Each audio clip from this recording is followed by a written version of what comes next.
Varicose veins తో బాధపడుతున్నారా? భారతదేశంలోనే బెస్ట్ ట్రీట్మెంట్ అందించే ఏకైక హాస్పిటల్ ఏవిస్.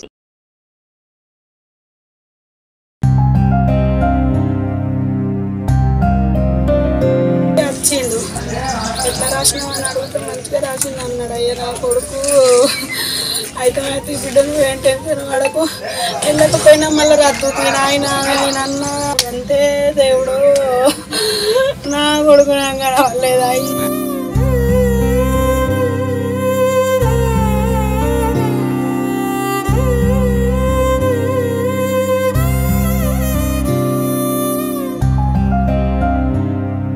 కరీంనగర్ జిల్లా జమ్మికుంటలో ఒక ప్రేమ జంట తల్లిదండ్రులు తమ ప్రేమ వ్యవహారాన్ని అంగీకరించారన్నటువంటి అనుమానంతో వారిద్దరూ రైలు కింద పడి ఆత్మహత్య చేసుకున్నారు. ఈ ఘటన జమ్మికుంట మండలంలోని పాపయ్యపల్లి అనేటువంటి రైల్వే గేట్ వద్ద బీజీ షరీఫ్ రైల్వే స్టేషన్ లో ఈ యొక్క ఘటన జరిగింది. అయితే వీరిద్దరు కూడా ప్రేమ జంట గత కొంతకాలం కూడా ప్రేమించుకుంటున్నారు. అయితే ప్రేమ వ్యవహారం సోషల్ మీడియా ద్వారా జరిగింది. అయితే కుటుంబ సభ్యులు వారి ప్రేమకు అంగీకరించారు అన్నటువంటి అనుమానం నేపథ్యంలో వారిద్దరు కూడా ఆత్మహత్య చేసుకున్నారు. ఆత్మహత్యకు పాల్పడినటువంటి యువకుని పోలీసులు గుర్తించారు. యువకులు ఇద్దరిని కూడా గుర్తించారు. కరీంనగర్ జిల్లా ఇల్లంతకుంట మండలం రాచపల్లి గ్రామానికి చెందినటువంటి మీనుగు రాహుల్ అనేటువంటి 18 ఏళ్ల యువకుడిగా గుర్తించారు. రాహుల్ అయితే నిర్మల్ జిల్లా ఖానాపూర్ మండలం ఎర్రచింతపల్లి గ్రామానికి చెందినటువంటి గోల్లెటి శ్వేత అనేటువంటి 20 ఏళ్ల యువతిగా పోలీసులు గుర్తించారు. వీరిద్దరూ గత కొంతకాలం కూడా సోషల్ మీడియా ద్వారా ప్రేమించుకుని చెల్లి చేసుకోవాలన్నటువంటి కారణంతో ఇద్దరు కూడా ప్రేమించుకుంటున్నారు. అయితే వారి కుటుంబ సభ్యులు అంగీకరించినటువంటి అనుమాన నేపథ్యంలో వారిద్దరూ బలవర్ణానికి పాల్పడి ఉంటారని పోలీసులు అనుమానాలు వ్యక్తం చేస్తున్నారు. జమ్మికుంట మండలంలో ఉన్నటువంటి బిజిగిరి షరీఫ్ రైల్వే స్టేషన్ వద్ద ఈ ఘటన జరిగింది.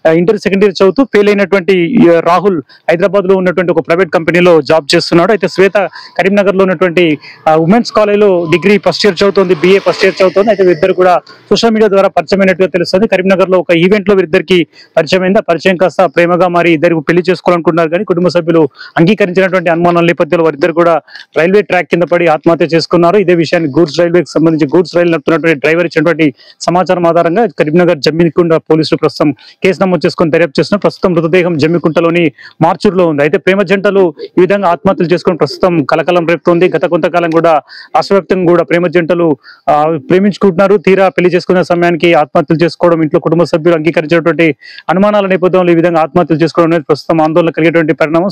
సొసైటీలో ఉన్నటువంటి సామాజికవేత్తలు కూడా అదే ఆందోళన వ్యక్తం చేస్తున్నారు. ప్రేమ జంటలు ప్రేమించుకుంటున్నారు కానీ తల్లిదండ్రులకు చెప్పి ప్రేమించుకోండి, వివాహం చేసుకోండి, కానీ ఈ విధంగా బలవర్ణాలకు పాల్పడదంటూ సూచిస్తారు. ప్రస్తుతం అయితే జమ్మికుంటలో అయితే విషాదం చోటు చేసుకుంది. మృతదేహాలు ప్రస్తుతం జమ్మికుంట మార్చూరులో ఉన్నాయి. పోలీసులు కేసు నమోదు చేసుకుని దర్యాప్తు చేస్తున్నారు. మృతుని తండ్రి చెప్తున్నారు ఈ ప్రేమ వ్యవహారమే కారణమై ఉండొచ్చు, అందుకే ఆత్మహత్య చేసుకుని ఉంటారని తండ్రి చెప్తున్నగా, మృతురాలి తల్లిదండ్రులు మాత్రం ఈ సంబంధించిన విషయాలు మాకైతే తెలియదు, వారు ఏ విధంగా ఆత్మహత్య పాల్పడ్డారు, ఎందుకు పాల్పడ్డారు, మృతుల కుటుంబీకులను కూడా వివరాలను ఆరా తీసుకుని పోలీసులు కేసు నమోదు చేస్తున్నారు. ఏ విధంగా ఈ ఘటన జరిగింది, నిజంగా ప్రేమ వ్యవహారమైన 2 నెలల నుంచి నిజంగా వీరు ప్రేమించుకుంటున్నారు, వీరికి సంబంధించిన సోషల్ మీడియా ఖాతాలను కూడా పూర్తిగా పరిశీలిస్తున్నారు. నిజంగా వీరు ఎప్పటి నుంచి ప్రేమించుకుంటున్నారు అనేది వారికి సంబంధించినటువంటి కుటుంబీకులు కావచ్చు, బంధువుల దగ్గర ప్రస్తుతం ఆరా తీస్తున్నారు. 5:30కి ఇంట్లో బండి ఇంటికాడ పెట్టి తాళం ఇంట్లో పెట్టి పోయిండు.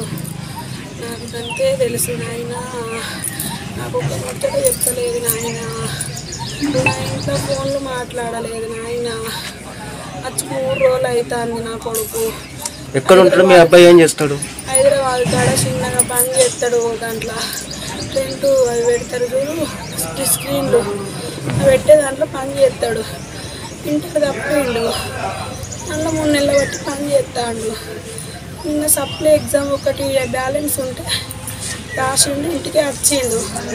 ఎట్లా రాసినావు అని అడిగితే మంచిగా రాసింది అన్నాడు. అయ్యా నా కొడుకు అయితే బిడ్డను ఏం టెన్షన్ పడకు, వెళ్ళకపోయినా మళ్ళీ రద్దు నాయన నేనన్న మంచిగానే అవుతామైతే అమ్మ వెళ్తుంది ఖచ్చితంగా అన్నాడు నాతోటి. ఇక హోలీ పండుగ రోజు ఇంట్లోనే ఉన్నాడు. నిన్న పొద్దున్న దాకా మేము ఇంటి ముంగట మాలు పని చేసుకున్నాం. మాతోటి ఇంట్లోనే ఉన్నాడు. ఉసుక తక్కువ పడితే అవన్నీ తెచ్చిండు, మా కాడ పెట్టిండు సిమెంట్ బత్తాల కాడ నుంచి. ఇక 5 గంటలకు బండి కడిగి ఆడ పెట్టి బండి తాళం టీవీ కాడ పెట్టి నాతోని అన్నం తినకుండా ఆఫీస్కి ఎందుకు పోయినామమ్మ అని అన్నాడు. నా కొడుకు అంతే. దేవుడు నా కొడుకు నాకు గడవలేదా? ఏం జరిగింది ఏం తెలియదా? నాకు ఏం జరగదు. ఫోను మామూలు ఫోన్ డ్యూటీకి పోయి వచ్చినాడు. ఫోన్ చేస్తే స్విచ్ ఆఫ్ వచ్చింది. ఇంటికి చేస్తే ఫంక్షన్ పోయిందని చెప్పింది. ఫంక్షన్ పోయిందని చెప్తే మళ్ళీ ఫోన్ చేస్తే కలతలేదు ఏందని వాళ్ళకి వీళ్ళకి ఫోన్ చేసినాక 9:30కు మా కొడల వాళ్ళ భర్త వాహనం చూసి మెసేజ్ పెట్టింది. ఏందా డ్రెస్ ఇవ్వాలి అంటే వాందా అట్ట తెలిసింది ఇన్ఫర్మేషన్. ట్రైన్ పడ్డట్టు మరి మీ అబ్బాయి పక్కన ఇంకో అమ్మాయి ఉంది కదా? అమ్మాయి విషయం అస్సలు తెలియదు నాకు. ఆ అమ్మాయి విషయం తెలియదు, వాడు ఇట్లా చేస్తాడు తెలియదు. ఇక్కడ నుంచి పోయి హైదరాబాద్ పోయి ఇక్కడ జమ్మిగుడ్డు ఉన్నాడు, బేకల్లో పని చేసుకున్నాడు. ఇక్కడ పని చేసి హైదరాబాద్ పోయి 3 నెలలు అవుతుంది. హైదరాబాద్ పోయిన కానీ టచ్లు బాగా టచ్లు లేడు. అప్పుడు ఫోన్ చేసేది, మంచిగా ఉన్న మేము ఫోన్ చేసేది, మంచిగా ఉన్నామని పని పోతానంటే పని పోతాను అన్నాడు. వేరే ఇతర కారణాలు ఉన్నాయా? వేరే కారణాలు ఏంటి